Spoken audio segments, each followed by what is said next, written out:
What's up, guys? Old Ed Mike here, and welcome to my top 10 movies coming to streaming for the month of May 2021. Let's go. Sorry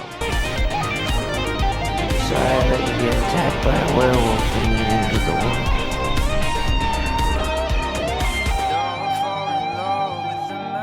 woods. And this month is chock full of zombies and anti-zombies with a couple others mixed in, but mostly zombies. So let's dive in. Disclaimers for this series, as some of you may know, these are not in any order. They're just narrowed down to the top 10 that I am excited to see that are going to be new to streaming for this month. Also, mainly on the top 3 streaming platforms, HBO Max, Hulu, and Netflix. I don't do Amazon, Shudder, or Tubi because those have way too many horror movies, and I don't have the time to go through all of them as much as I would like to, maybe someday in the future. But for that, you can check out my good buddy Ghost Pirate Entertainment's channel. He loves going over Tubi and Shudder movies. Other than that, let's go. So, first off, for Netflix, we have Zombieland. Do I really need to go into this one? Everyone knows what Zombieland is. You got the cameo with Bill Murray. You got Woody Harrelson, Emma Stone, Jesse Eisenberg, that other girl, and lots of comedy horror. One of the biggest staples in the genre of comedy horror, horror comedy, whatever you want to call it. There's not a lot of horror in there, but there's zombies, there's blood, there's deaths. It's good. Everyone loves it. Go check it out if you haven't already. I mean, even if you have, it's one of those movies that just anytime it's on TV, anytime it's streaming somewhere, gotta watch it at least once. Check out Zombieland.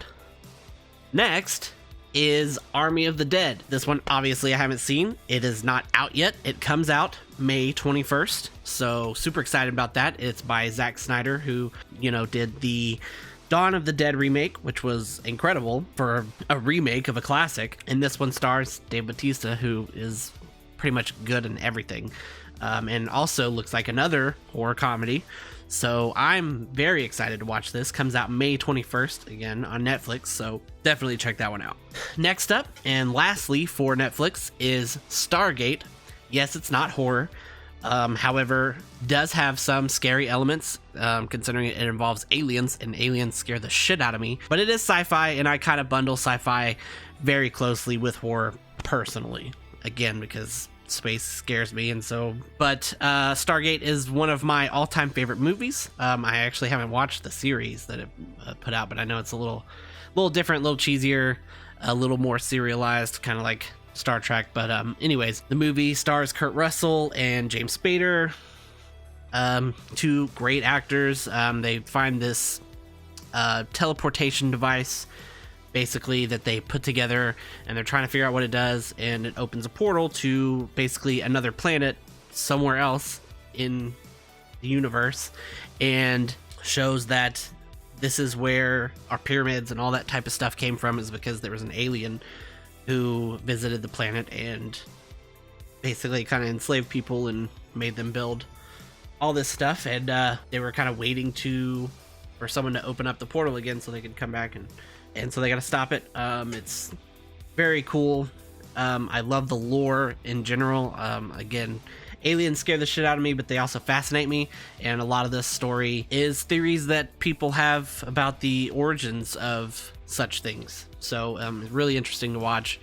Again, it's super classic from the 90s, so go check that out. All right, and on to Hulu.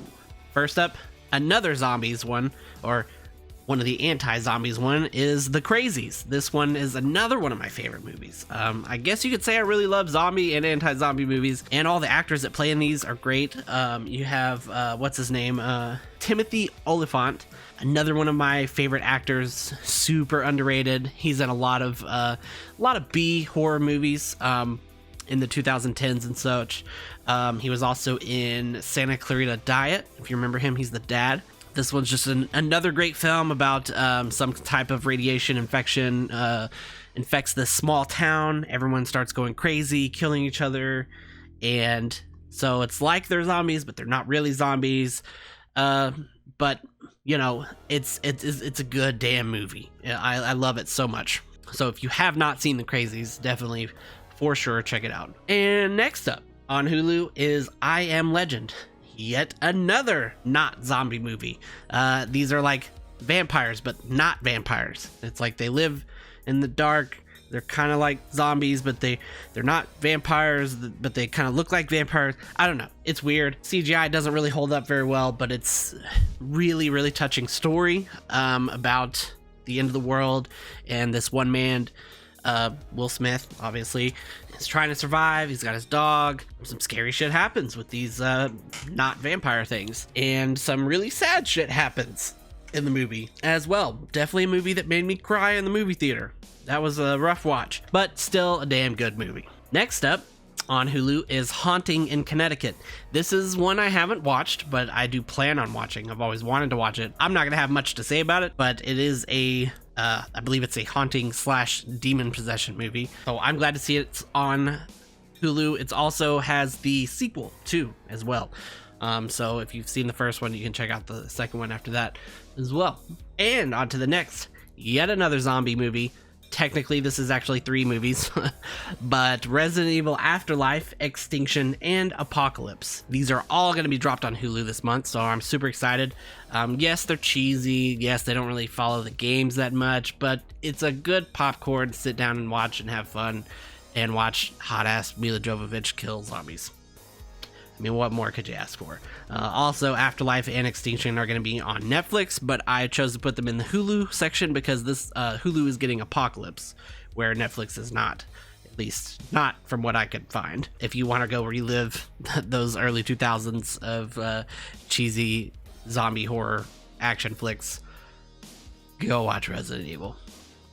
And lastly, on to the last streaming service, HBO Max, Rabid, 1977. This is another one I haven't seen, though I've been searching for it on VHS forever.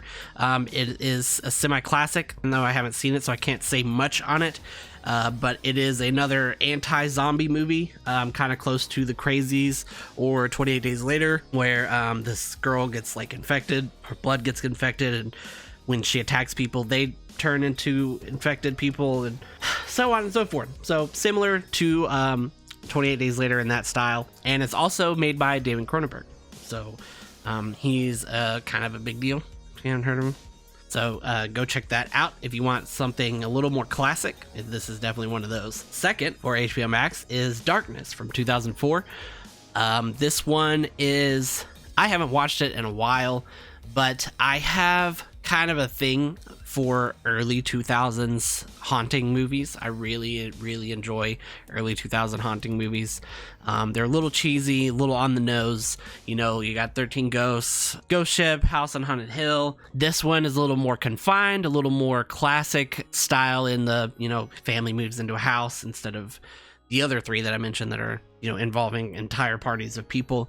But this one's still a little interesting, a little different. I think it's definitely worth checking out, especially if you're into those movies. And it's also kind of just a little underrated. I know most people don't talk about it.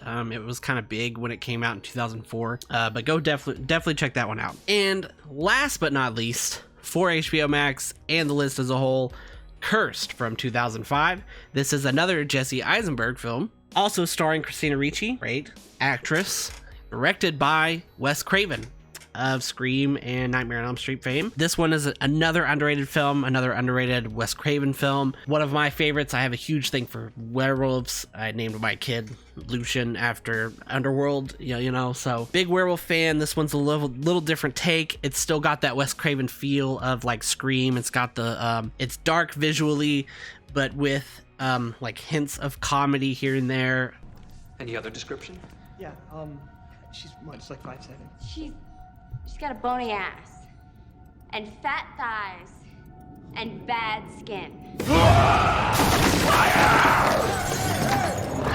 Very much feels like a Wes Craven film. It's very good. CGI is a little bit off, you know, it's early 2000s. Most CGI in early 2000s was just coming of age and had its pop marks, so bear with it, and I think you'll enjoy it. It's, again, one of my favorites. Very underrated film, so please check that out. And that concludes the list. Really appreciate you guys coming by and checking these out and sticking around with me. I know I'm not super active on this channel. I do run 2 other channels, so it's a little hard to keep up at the moment, but I am trying my best. So I appreciate you guys' support. Make sure you stab that subscribe button. It really means a lot to me. Let me know what you think of these lists. Let you know what you think of my list. And if you have a list or anything else that comes out that you think everybody should check out, let me know in the comments below, or what you think of the movies that I listed here today. And I really appreciate it. Old Head Mike signing off, reminding you, never too old for this. Someday, love will find you. Break those chains and bind you. One night will find you.